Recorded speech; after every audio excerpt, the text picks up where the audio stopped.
Let me first make a reference to Oswald's address book, which is in volume 16, XVI, and it's Commission Exhibit 18.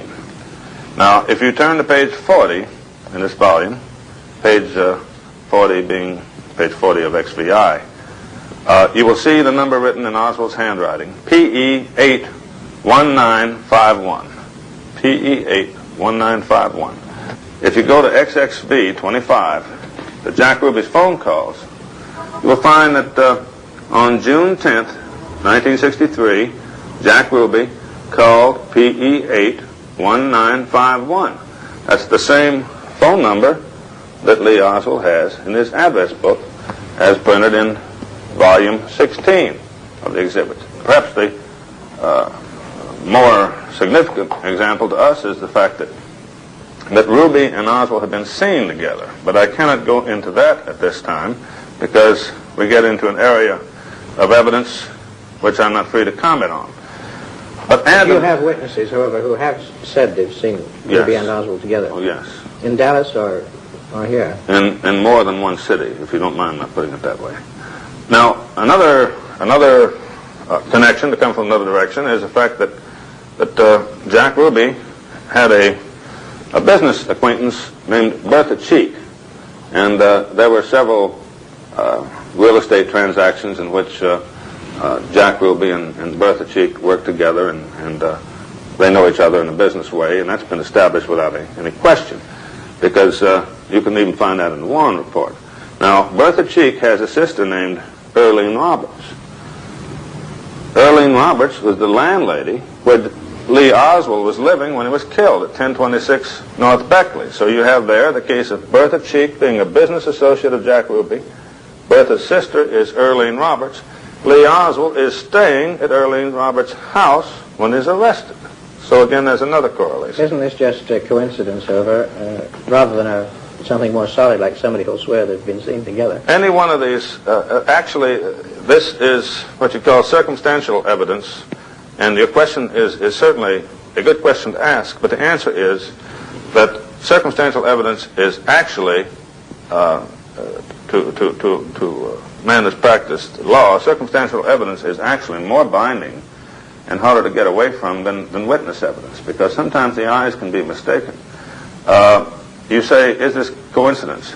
Any one of these factors of correlation could be coincidence, but the steady accumulation of them is not. To sum it up, it is impossible that they did not know each other. How wide is a conspiracy? It is finite in the sense that it has limits.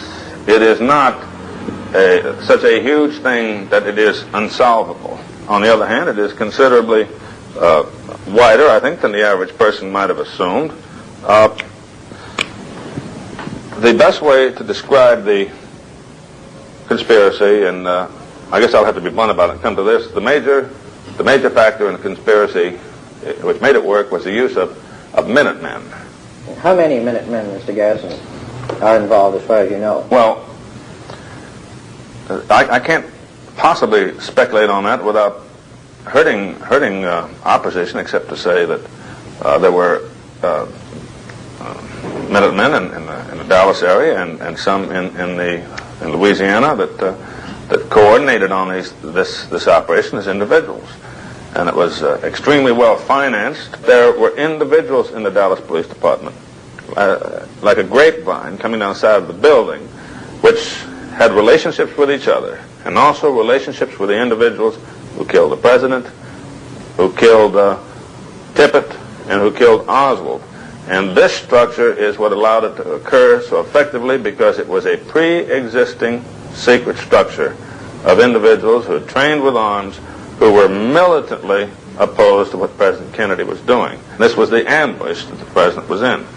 He was shot from at least 3 different directions, which is perfectly obvious from the medical testimony, although the final conclusive evidence has been concealed, naturally, the autopsy photographs. But he was shot from at least 3 different directions in the ambush, and there was no way for him to have survived. Well, you maintain that Oswald did not fire a shot that day. Why, if Oswald was part of the plot, didn't he fire too? Well, first of all, Oswald was not part of the plot Secondly, he did not fire a shot at anyone, not only on that day.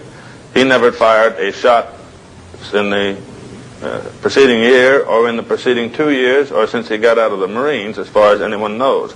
A number of the individuals who accomplished the shooting were previously connected with the Central Intelligence Agency, many of them connected in their training in Florida. And those are some of the individuals whose names we have, and I judge by now they know we have their names.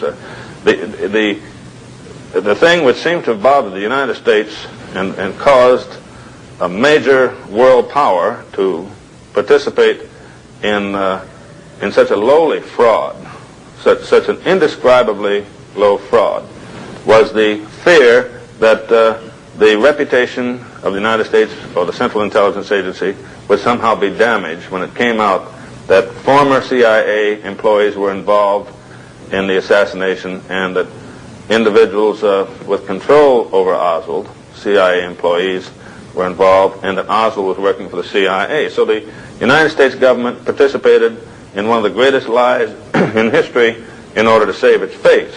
One of the files that you cannot look at, grounds of national security, is entitled Oswald's Availability to Information About the U-2. Oswald's availability to information about the U-2. Now this is supposed to be just a young man who was just another Marine, although we found out now that he was taught Russian by the United States government. And he's supposed to be a man who was a communist defector, and you just couldn't rely on him, and he's just so unreliable. And all of a sudden we find that he has had access to information about the U-2. I never had any access to information about the U-2. I've never seen a U-2. What's the difference between me and Lee Oswald? The difference is he was working for the Central Intelligence Agency. Oswald is always shepherded. He's even shepherded when he goes down into Texas by an individual who just left Montreal, Canada. But again, in New Orleans... Who is this individual? Well, this individual is a man who used the name at the time of John Howard Bowen, but his real name is Albert Osborne. But anyway, in New Orleans, the custodial group includes Mr. Ferry, and he's one of the people who was helping to let Oswald be de-Dallasized, and secondly, acquire the identification as a communist, in quotes. The number of people who have died since the assassination. It's quite clear that there is a systematic program of murder of individuals who are likely to tell the truth to an investigative government agency, which at the moment is only us. There's no question about the murders having occurred, and I expect that there will be more, probably. Where do you think this investigation is finally going to lead? It is going to show the world that President Kennedy was killed as a result of a conspiracy, a very carefully organized a plan in which individuals whose relationship with each other was largely secret worked together in a coordinated way. Individuals who had a fusion of motives to fight the holy war against communism and to assassinate the president who, in their judgment, in their, I think, twisted judgment, concluded that President Kennedy was selling out to the communists. This is the sort of view they had.